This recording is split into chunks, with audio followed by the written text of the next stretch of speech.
चलो बच्चों, कल कहां तक पढ़ा था? मौज और जैद की शक्ल नजर आई है कहीं पे?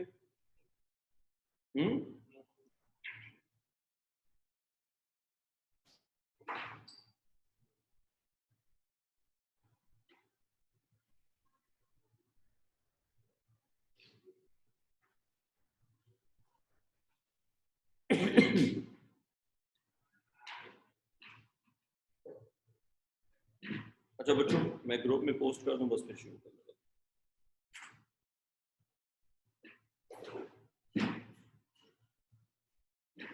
कल हम क्या कर रहे थे? फ्लूइड वाला पार्ट, हेलीकॉप्टर, वो जो दूसरी चीजें थी उस सब का। अब हम आगे चलते हैं। मैं स्क्रीन शेयर कर लूं and then we are starting. मैं जरा टीम्स पे भी वो कर दूं, लिंक शेयर कर दूं अगर किसी ने ऑनलाइन ज्वाइन करना।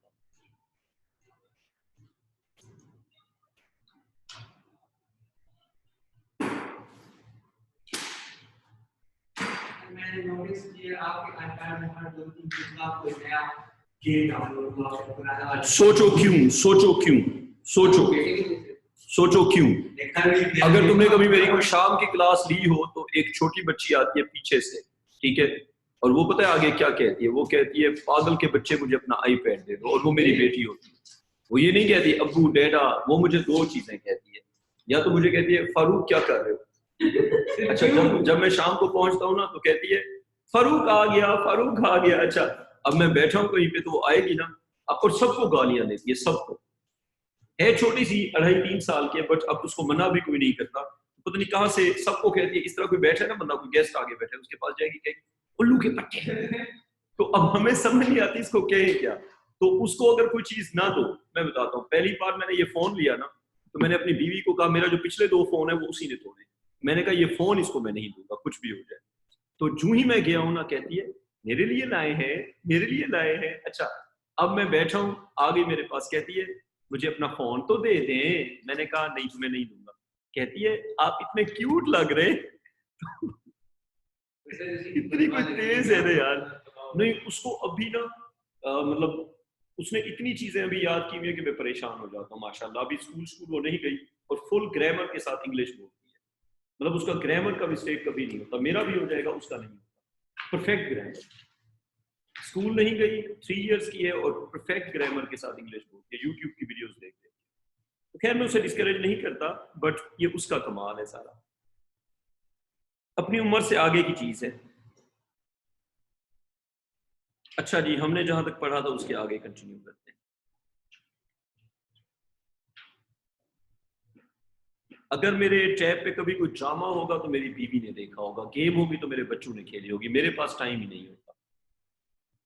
अच्छा, अब हम स्टार्ट करते हैं। म्यूजिक मैं सुनता हूँ, लेकिन जब मैं गाड़ी चलाता हूँ बस, अदरवाइज तो टाइम ही नहीं होता। अच्छा, और वो हराम हलाल वाले चक्कर में मैं नहीं पड़ता, ठीक है, मेरे ऊपर न डालना, ठीक है ना। अच्छा जी, अब आगे चलते हैं। हमने जहां तक पढ़ा था, हम कर रहे हैं जी डायनामिक्स। मिकाइल, आखिरी चीज क्या की थी ये बताओ? नहीं, सवाल कौन सा, हेलीकॉप्टर वाला? और वो जो M/T का थ्योरेटिकल फार्मूला था वो कर लिया था या नहीं किया था? कर लिया था। अच्छा, बात सुन, मुझे ना कल वाला नोट जल्दी से दिखा दो ताकि मैं वहीं से तो पीछे वाला दोबारा। ये रो A/B² किया था ना, बस ठीक है। अब आगे चलते हैं। एक क्वेश्चन लिखें क्वेश्चन नंबर 1 लिखें, अ water turbine,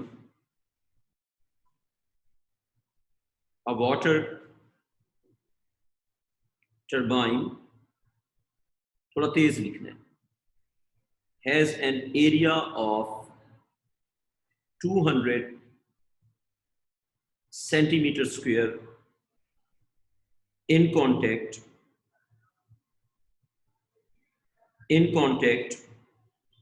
with the water of density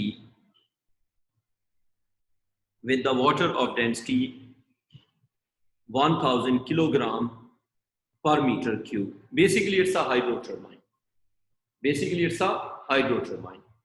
So a hydro turbine or a water turbine has an area of 200 centimeters square that is in contact with water of density 1000 kilogram per meter cube.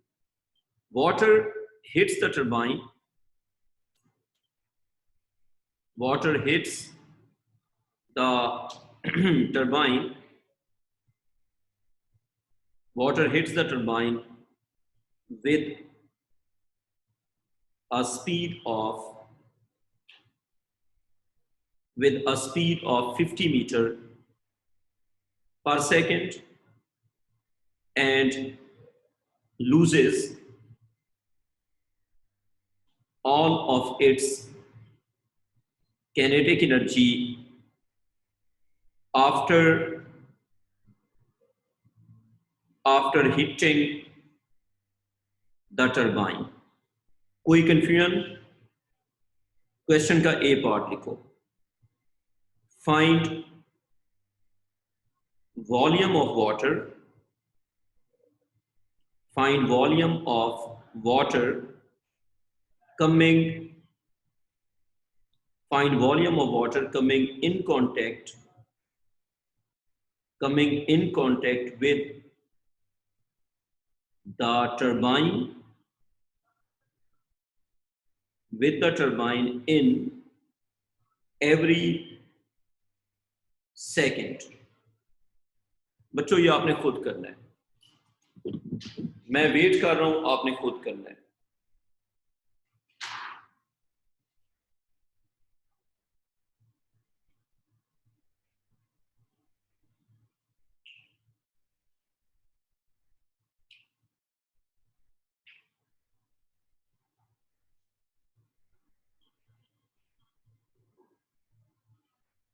हाँ जी बच्चों, आप मुझे formula बताएंगे. क्या formula लगेगा, जल्दी से बताओ. Anyone the formula? गलत.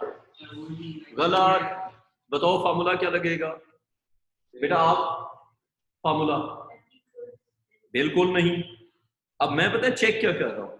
मैं ये चेक कर रहा हूं कि एक होता है ट्रक ड्राइवर जो नींद में ट्रक चला रहा होता है. आप वो है या समझ के बात कर रहे हैं? मैंने आपको 2-3 फार्मूले लिखवा दिए. अब मैं जो भी पूछूंगा पूरा फार्मूला तो नहीं बताएंगे ना. पहले देखें मैं पूछ क्या रहा हूं.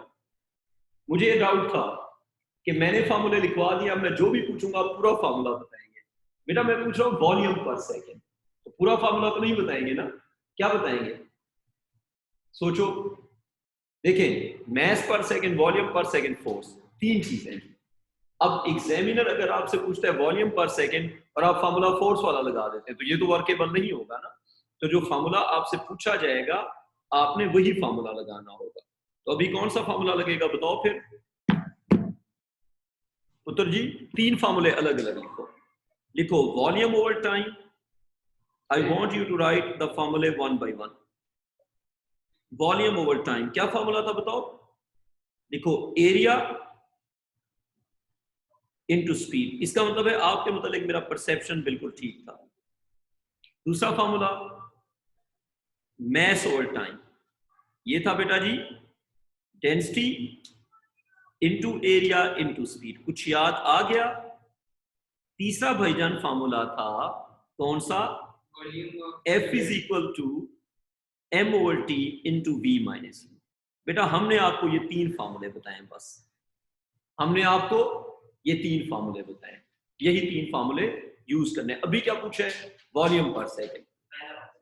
पहला वाला. अपनी राइटिंग अपने से नहीं पढ़ी जा रही. तुम्हें ना नोबेल प्राइज मिलना चाहिए इस बात पे. अच्छा देखो वॉल्यूम पर सेकंड. अब मैं क्या हाँ वो एरिया इंटू स्पीड होता है. तो बेटा बता देते ना पहले. तो देखो एरिया इंटू स्पीड. अब आप मुझे बताएं एरिया कितना गिमान है. एरिया गिमान है 200 सेंटीमीटर स्क्वायर. तो लिखो 200 और कन्वर्ट करना पड़ेगा. 200 into 10 power minus 4. बेटा centimetre square to metre square. You have to write 1 centimeter square is equal to 10 power minus 4 meter square. और ये मल्टीप्लाई किसके साथ हो जाएगा? स्पीड के साथ. और भाईजान स्पीड की वैल्यू है 50 मीटर पर second, the hitting speed. And what you will get 50 into 200 कितना? 10,000. मतलब 1 आंसर आ गया. आंसर कितना आ गया बच्चों? 1 मीटर क्यूब पर सेकेंड, और यूनिट का भी पता होना चाहिए, volume per unit time, volume पर सेकेंड, मीटर क्यूब पर second, you should know that ना बच्चों। इस तरह तो काम नहीं चलेगा, जब फार्मूला पूछेंगे वो तो बताना पड़ेगा। ज़ैनब बेटा आपको आ गई समझ यहां तक? Yes sir. मजे का काम नहीं हो। आगे चलते हैं, क्वेश्चन का बी पार्ट लिखो। क्वेश्चन का बी पार्ट लिखो, find mass of the water hitting the turbine every second। Question समझ आ गया या नहीं आ गया? जबरदस्त। Find mass of the water hitting the turbine in every second। तो बेटा जी इस पे बताओ जरा कौन सा फॉर्मूला लगेगा? सेकंड वाला। वाह जी वाह, जबरदस्त। तो बेटा पहले क्या हो गया था फिर? Density into area, Hasan Ali ना बन जाना, इनटू स्पीड। चलो आगे चलते हैं। m over t is density into area into speed। खैर अच्छा काम हो गया, एक और वर्ल्ड कप आता, फिर एक और कप्तान आता, फिर एक और 2025 चैंपियनशिप पाकिस्तान में। अच्छा m over t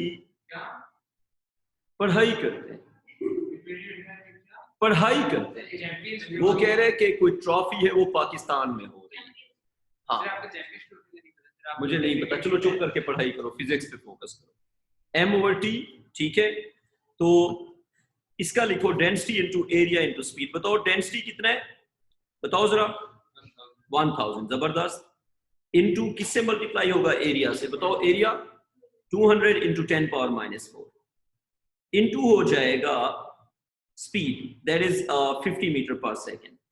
तो मुझे लग रहा है इसका आंसर 1000 ही आएगा, मुझे सही लग रहा है। 1000 किलोग्राम पर सेकेंड।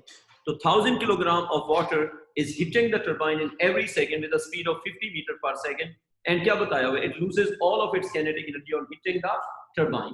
ठीक, आगे चलते हैं। विजिबल है ना जो मैं लिख रहा हूं। अब आ जाए क्वेश्चन के सी पार्ट पे।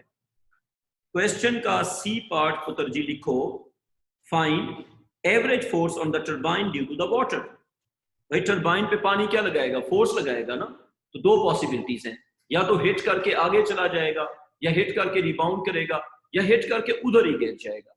अगर हिट करके उधर ही गिर जाएगा तो उसकी जो काइनेटिक एनर्जी है वो जीरो हो जाएगी। तीन पॉसिबिलिटीज, या तो रिबाउंड करेगा, या टर्बाइन को हिट करके आगे चला जाएगा, ठीक है, या उधर ही गिर जाएगा। ये वो वाला केस है जिसमें उधर ही गिर जाएगा। तो find average force on the turbine due to the water.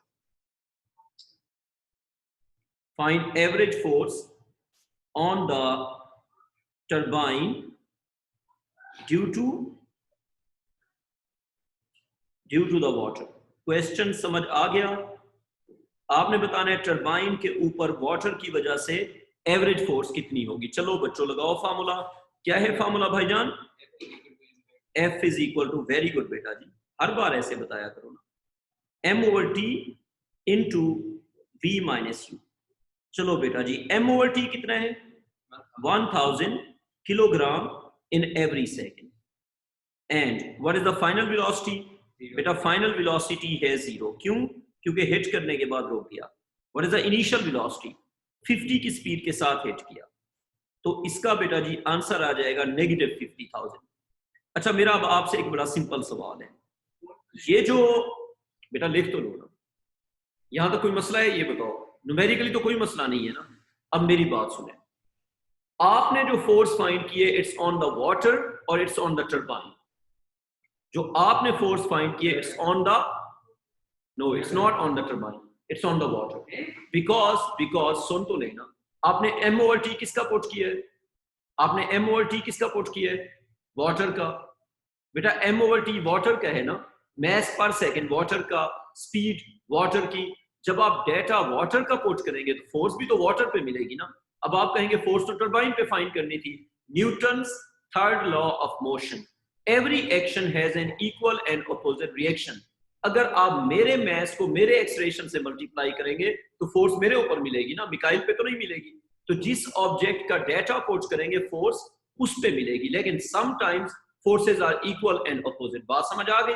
तो जितना फोर्स मिलेगी वाटर पे उतना फोर्स मिलेगी टरबाइन पे। और आपको ड्राइंग बनानी है, ड्राइंग इस तरह की बना लो जिस तरह की मैं बनाऊंगा।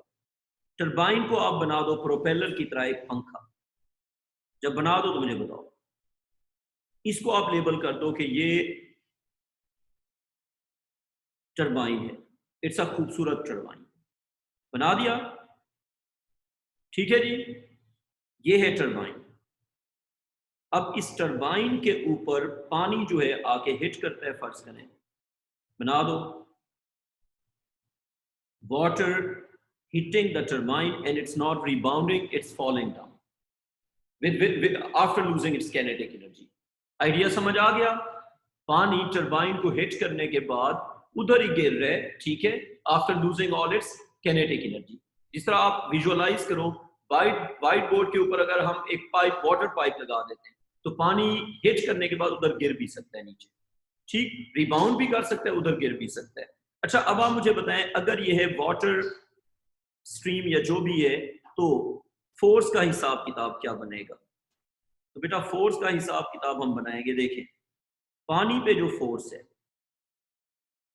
वो है कितना? Negative 50,000 Newton. ये किस पे है भाईजान? ये है पानी पे। तो टरबाइन पे कितनी होगी? टरबाइन पे फोर्स होगी प्लस 50,000 न्यूटन। कोई कंफ्यूजन इसमें? जितना फोर्स पानी पे लगेगी उतना फोर्स टरबाइन पे लगेगी, और इन फोर्सेस में से एक फोर्स को हम कहेंगे एक्शन और एक फोर्स को हम कहेंगे रिएक्शन। अच्छा, नेगेटिव साइन क्या शो कर रहा है? Force is backwards. क्या शो कर रहा है? Force is opposite to the initial motion. बेटा ये जो नेगेटिव साइन है ये बता रहा है कि पानी जा आगे की तरफ रहा था और उस पे फोर्स पीछे की तरफ है। Is that clear? तो लिखो, force on water, force on water is 50,000 Newton. You should tell forward or backward. I will say backward. कहां से पता चला? साइन से पता चला। सही है, लेकिन हम अगर दोनों का बता देंगे तो टरबाइन नहीं, टरबाइन पे आपने फाइंड ही नहीं की, आपने फाइंड किया वाटर पे। एंड अब लिखेंगे एज अ रिएक्शन। बेटा टाइम कभी जाया नहीं होता, टाइम तब जाया होता है जब आपको आता नहीं होता। एज अ रिएक्शन, ठीक, एक बच्चा है, उसने एमसीक्यू का पेपर, सब बच्चे कह रहे हैं कि एमसीक्यू के पेपर में ना टाइम का मसला हुआ था। एक बच्चे ने 40 मिनट्स निकाल दिया केमिस्ट्री का। सब बच्चे कह रहे हैं कि हमारा पेपर ना 30 एमसीक्यूज हुए थे और टाइम खत्म हो गया था। एक बच्चे ने 40 मिनट्स में पूरा पेपर कर लिया। और मैं एक बात की गारंटी करता हूँ, वो बच्चा ना उसके कॉन्सेप्ट डिस्टिंक्शन वाले, तो ये नहीं कि उसने किया नहीं था, वो इतना मतलब क्विक हो चुका था, शार्प हो चुका था, उसने फिजिक्स का पेपर 2 35 मिनट्स में किया। तो वजह उसकी ये है कि जब कॉन्सेप्ट आता हो तो बंदे को सोचना भी नहीं पड़ता, ये लिखता जा रहा है बंदा। जब आपको नहीं आता फिर आप सवाल देखते हैं, फिर छत को देखते हैं, फिर आप इन्विजिलेटर को देखते हैं, फिर आप चेयर को देखते हैं, फिर आप कलर्स को देखते हैं, फिर यही होता है। अच्छा देखें, as a reaction the force on the turbine, जिसको आता हो उसका टाइम का मसला कभी नहीं होता। As a reaction the force on the turbine is 50,000 newton. बताएं बैकवर्ड या फॉरवर्ड? फॉरवर्ड। सिमरा बेटा आपका इसमें कोई क्वेश्चन है बेटा? No, sir. जैना बेटा आपको समझ आ गई है?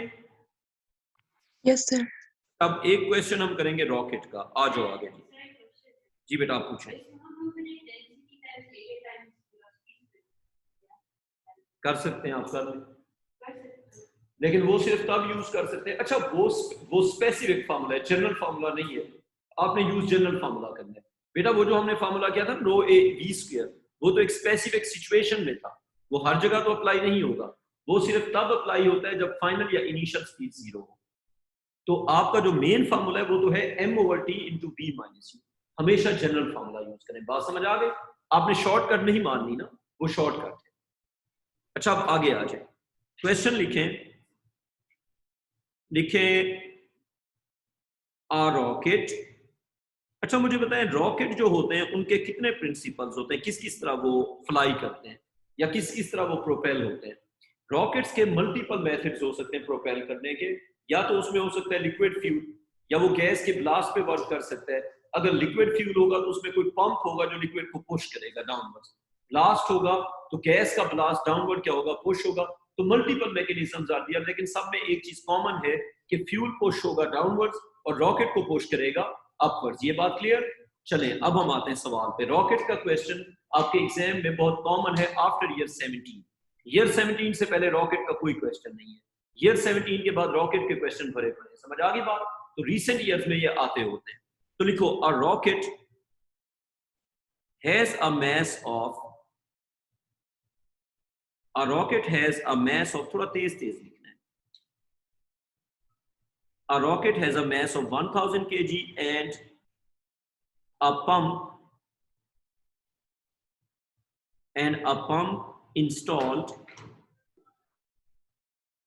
a pump installed at the bottom of the rocket can push the water downwards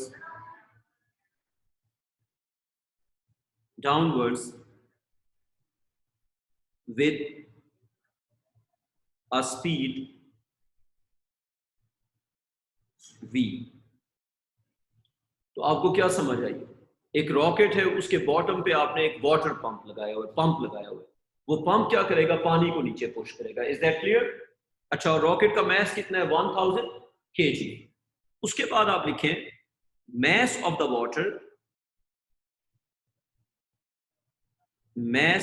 water in the rocket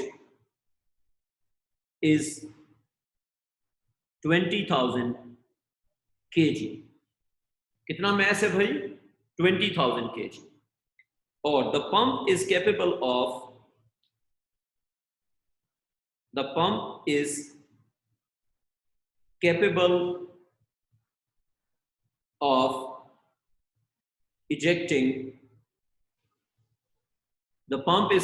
of ejecting 5 kg of water every second। मेरा आपसे पहला क्वेश्चन ये है कि इस पूरे क्वेश्चन में जहां पे आपको कोई कंफ्यूजन है वो बताएं, है या नहीं है? स्टेटमेंट समझ आ गया? रॉकेट है, रॉकेट के अंदर आपने वाटर को फिल किया हुआ है एज अ फ्यूल, और एक वाटर पंप है जो पानी को क्या करेगा, डाउनवर्ड्स पुश करेगा। जब वो पानी को पुश करेगा तो पानी पे फोर्स होगी डाउनवर्ड्स और रॉकेट पे फोर्स होगी upwards. Is that clear?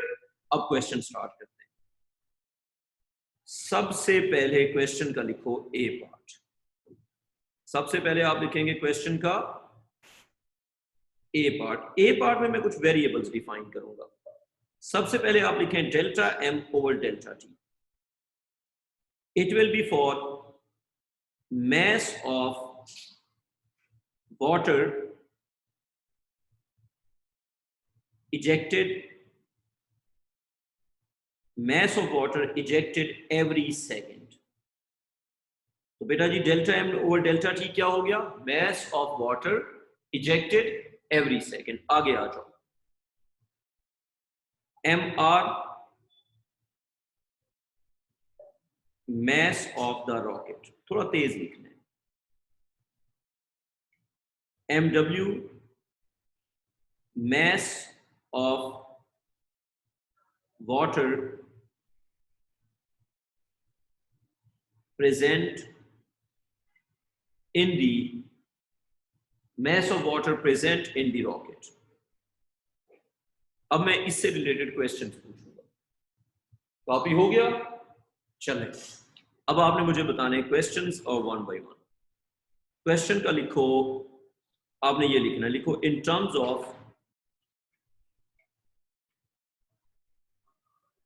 Of delta M over delta E delta T in terms of delta M over delta T mr and mw, नहीं एंड अभी नहीं लिखना, कुछ और वेरिएबल्स भी आएंगे, mr mw v and smaller g answer the following। और ये बड़ा इंपॉर्टेंट क्वेश्चन है, इस पे इंपॉर्टेंट भी लिख दो, ये आपके फाइनल एग्जाम में आने के बहुत ज्यादा चांसेस हैं। अगर मैं प्रीवियस ईयर्स के ट्रेंड को फॉलो करूं तो इस तरह का एक क्वेश्चन आपके इस एग्जाम में आ सकता है। इस क्वेश्चन पे इंपॉर्टेंट लिख दो, मैं कैम्ब्रिज की बात कर रहा हूं, ये क्वेश्चन इंपॉर्टेंट है। अच्छा, अब इसका सबसे पहले लिखो ए पार्ट, लिखो what is the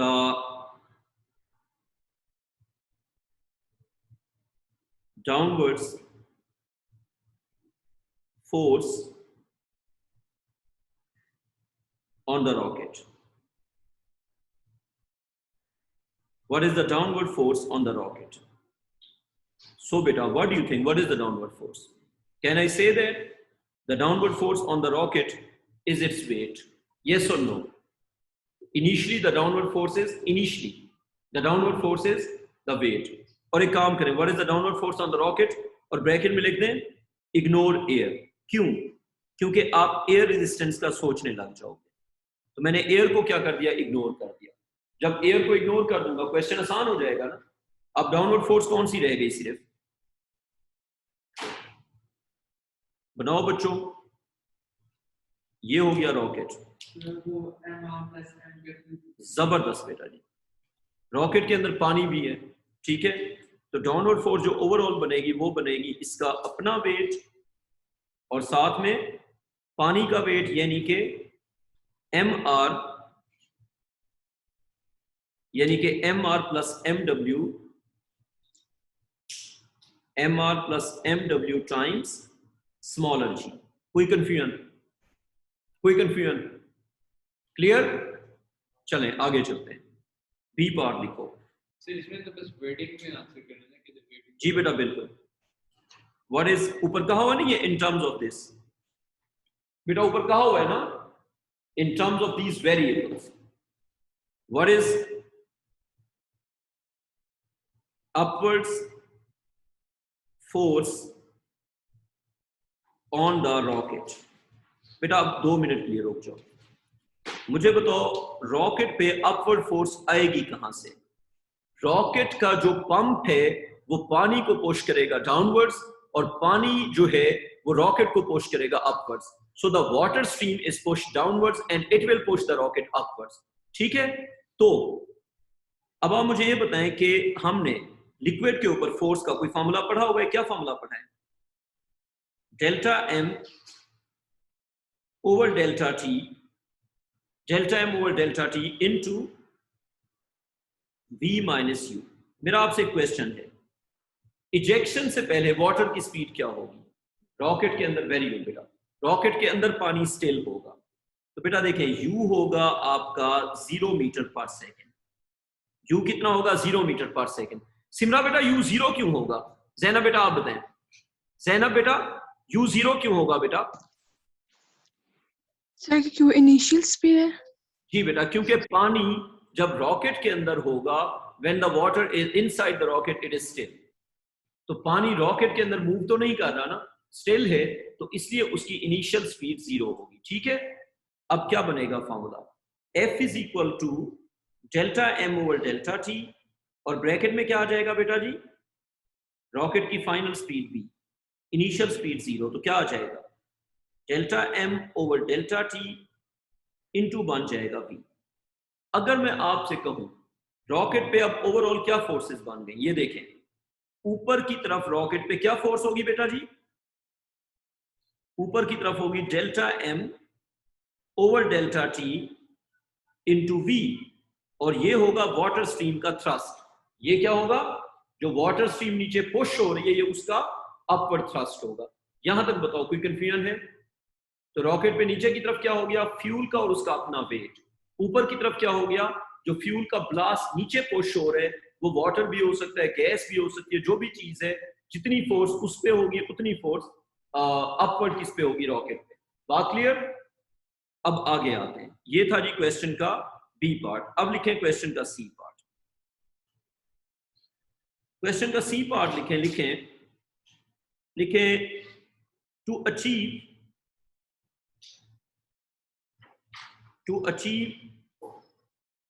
an initial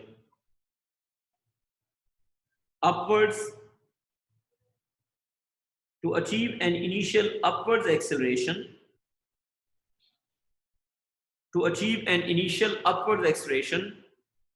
what should be the minimum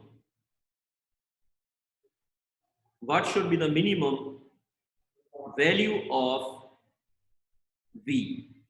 बेटा जी मैं क्या पूछ रहा हूं कि अगर आपको इनिशियली अपवर्ड एक्सेलरेशन चाहिए तो आप बताएं v की मिनिमम वैल्यू क्या होगी। अब मेरी बात अच्छी तरह सुननी है, फोकस करना है थोड़ा सा। मुझे बताएं रॉकेट पे कितनी फोर्सेस हैं? How many forces are there बेटा? रॉकेट पे कितनी फोर्सेस हैं? 2 फोर्सेस हैं। एक फोर्स है उसका अपना वेट इंक्लूडिंग द फ्यूल, यानी कि mass of rocket plus mass of water into G. और बेटा अपवर्ड फोर्स कितनी है रॉकेट पे? अपवर्ड फोर्स आ रही है ड्यू टू वो जो आप लिक्विड स्ट्रीम नीचे पुश कर रहे हैं उसकी वजह से, और उसकी वैल्यू कितना होगी? Delta M over delta T into क्या हो जाएगा we.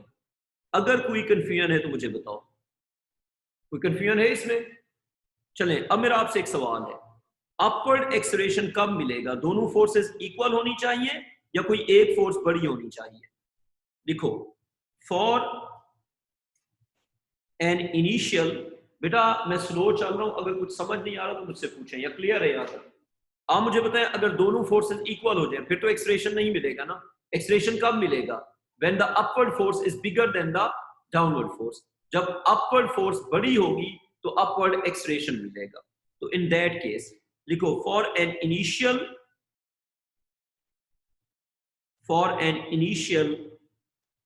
upwards acceleration, the condition is that delta m over delta t into v should be greater than mass of rocket plus mass of water times smaller g। कोई confusion इसमें? ऊपर से देखो data क्या given है, ऊपर जाओ क्या कुछ गिवन है, अंडरलाइन करो। A rocket has a mass of 1000 kg. A pump installed at the bottom of rocket can push water downwards with a speed v. Mass of water in the rocket is 20,000 kg. The mass propelled per second is 5 kg. Everything is given. ठीक है जी? अब देखते हैं data क्या कुछ है। सबसे पहले आप मुझे बताएं delta M over delta T की वैल्यू कितना है क्विकली। वेरी गुड बेटा, 5 किलोग्राम पर second. The pump is capable of propelling or pushing or ejecting 5 kilogram of water every second. कोई confusion? अच्छा बताएं mass of rocket कितना है? 1000 kg. Mass of water constant नहीं है, variable है, क्योंकि जब पानी बाहर निकलेगा तो उसका mass कम होता जाएगा। बच्चों मुझे ये बताओ mw constant होगा या variable होगा? Variable होगा। क्यों? जब पानी निकलता जाएगा तो पानी का मैस कम होता जाएगा। लेकिन आप इनिशियल की बात कर रहे हैं, इनिशियल मैस ऑफ वाटर कितना है? 20,000 किलोग्राम। अच्छा, और जी जो है वो है 9.81। I think everything is there, तो सिर्फ वैल्यूज ही पुट करनी है ना। लिखो डेल्टा एम और डेल्टा टी इज 5 किलोग्राम पर सेकेंड, ठीक है, multiplied with V should be greater than overall mass हो जाएगा 21,000। Agreed or not? Overall mass कितना हो जाएगा? 21,000 and it will be multiplied with G, that is 9.81। V should be greater than 21,000 into 9.81 divided by 5। कोई बच्चा मुझे इसका answer बता दे। 4111 160 और अगर लिखेंगे 3 सिग्निफिकेंट फिगर्स में तो क्या बन गया 4.12 क्या बन गया बच्चों 4.12 और इंटू 10 पावर कितना 1 2 3 4 अच्छा चले वो तो कैलकुलेटर ही यूज कर देना आपका क्या आ रहा है 41 ठीक है 41202 तो इसको अगर लिखते हैं 3 सिग्निफिकेंट फिगर्स में तो 4.12 इंटू 10 पावर 1 2 3 4 और यूनिट क्या हो जाएगा मीटर पर सेकंड तो जो स्पीड है वो इस वैल्यू से बड़ी होनी चाहिए समझ आ गई बात बेटा क्लियर आज का आखिरी पार्ट उसके बाद छुट्टी ये कौन सा था सी पार्ट डी पार्ट काफी मुश्किल होगा डी पार्ट लिखो डी पार्ट काफी मुश्किल होगा लिखो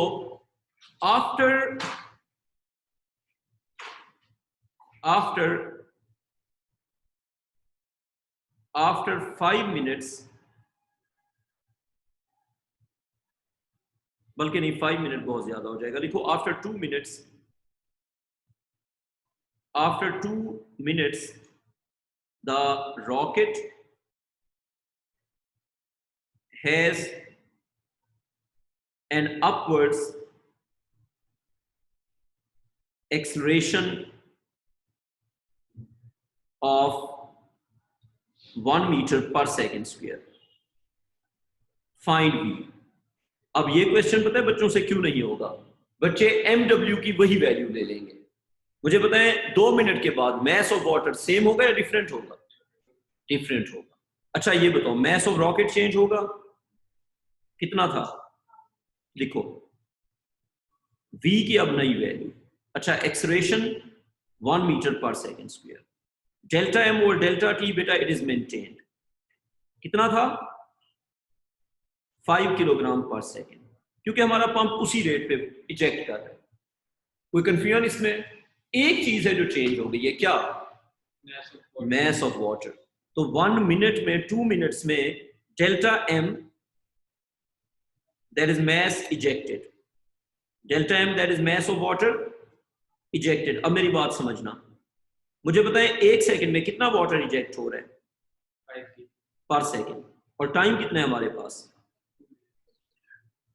तो आइए बात समझ 600 जो मैस निकल गया वो सब्ट्रैक्ट कर देंगे ना तो इसका आंसर आ जाएगा 120 into 5 कितना आ गया 600 तो 600 kg of water is ejected कोई कंफ्यूजन इसमें जैना बेटा आपको समझ आ गई कि 2 मिनट्स के अंदर 600 kg of water is ejected तो बेटा mw अब कितना रह जाएगा mw होगा 20,000 minus 600 ये बन जाएगा 19,400 kg आती है समझ बच्चों आती है समझ अच्छा अब आप मुझे ये बताएं अपवर्ड फोर्स क्या होगी और डाउनवर्ड फोर्स क्या होगी ये रॉकेट अपवर्ड फोर्स होगी delta m over delta t into v downward force होगी mass of water plus mass of rocket into g क्या फोर्सेस इक्वल होंगी या डिफरेंट होंगी because it is accelerating now so forward force minus backward force is equal to ma क्या करेंगे delta m over delta t into v is the forward force mass of water plus mass of rocket into g is the backward force so the idea is that forward force minus backward force is equal to ma resultant force is equal to m into a f is equal to ma पढ़ा हुआ है ना ये मैं वही apply कर रहा हूं पूरा है ma में पूरा है into g कोई कंफ्यूजन सॉरी जी नहीं ए ये पता है हमने कौन सा फॉर्मूला अप्लाई किया है ये हमने अप्लाई किया है F is equal to M A कुछ समझिए ये बात वो जो ओ लेवल में था ना F is equal to M A अब वो होता है forward force minus backward force is equal to M A values जल्दी से पुट करो 5v minus 19,400 plus 1,000 into 9.81 is equal to 19,400 plus 1,000 into acceleration is 1 कोई कंफ्यूजन है या समझ आ गई बच्चों बेटा आपको आ गई समझ ठीक है, इससे आपको V मिल जाएगा। और फिर एग्जामिनर एक सवाल और पूछेगा जो कि मैं नहीं पूछूंगा, वो कहेगा with the passage of time बताएं एक्सलेरेशन क्यों बढ़ता जाएगा। आप कहेंगे क्योंकि वेट कम होता जाएगा। अगर delta M over delta T को आप मेंटेन करेंगे तो वेट तो कम होता जाएगा ना। तो मुझे बताएं वेट के कम होने से एक्सलेरेशन क्या होता जाएगा? बात समझ आ रही है बेटा? बात सुनो, अगर delta M over delta T into V को आपने मेंटेन किया हुआ है तो वेट के कम होने से एक्सलेरेशन क्या होता जाएगा? बढ़ता जाएगा। बताएं जी वी का आंसर क्या आ गया? ठीक है, 367.54 मीटर पर सेकेंड। बच्चों ये रॉकेट वाला सवाल आपको समझ आ गया? ये एक इंपॉर्टेंट क्वेश्चन है जी बेटा। मुश्किल था, समझ लो तो फ्रेंच और पश्तो भी आसान होती है, ना समझाओ तो ऐसे लगता है पता नहीं क्या हो रहा है। अब अगर आप पठान नहीं हो और कोई आपके सामने पश्तो बोल रहे हैं, अगर आप पठान नहीं है और आपके सामने कोई पश्तो बोल रहा है, you can not understand that. लेकिन एक बंदा जो पठान है उसके लिए तो पश्तो उर्दू से इंग्लिश से ज्यादा आसान है ना। बात सुनो, जब तुम लोग पश्तो बोलते हो हमें तो कुछ पल्ले नहीं पड़ता। पंजाबी, सराइकी, सिंधी थोड़ी बहुत समझ आ जाती है बिकॉज उर्दू से रिजेंबल करती है, थोड़ी बहुत आ जाती है बेटा। बात सुनो, पंजाबी, उर्दू और सराइकी या जो है ना सिंधी, उसमें थोड़ा सा उर्दू का टच आता है, थोड़ा बहुत समझ आता है। जो पश्तो है उसको समझना बहुत मुश्किल हो जाता है। अच्छा, कभी तुमने देखा है कोई बंदा पठान ना उससे पश्तो ना आती हो तो वो थोड़ा सा हिंट ले सके या जज कर सके कि क्या बात हो रही है? मेरा पॉइंट आप समझ रही है? मैं कह रहा हूँ अगर आपको पश्तो नहीं आती तो यू कैन नॉट जज के पश्तो में क्या बोला चाहता है।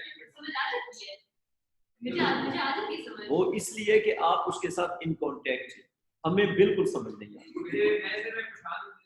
मेरा पॉइंट कुछ और था, मेरा पॉइंट मोहम्मद से मेरा पॉइंट कुछ और था। Something is easy for you if you know that. बेटा जो आता है वो इजी है, जो नहीं आता वो मुश्किल है। इजी मुश्किल कुछ नहीं है। मिकाइल, अगर बंदे को आता हो तो बंदा वो जो वॉल ऑफ डेथ होता है उसमें स्कूटर भी चला लेता है, ना आता हो तो रोड पे भी नहीं चला सकता। चलो बच्चों, टेक केयर, खुदा हाफिज। मोहम्मद साहब आज वाला मुश्किल तो नहीं था?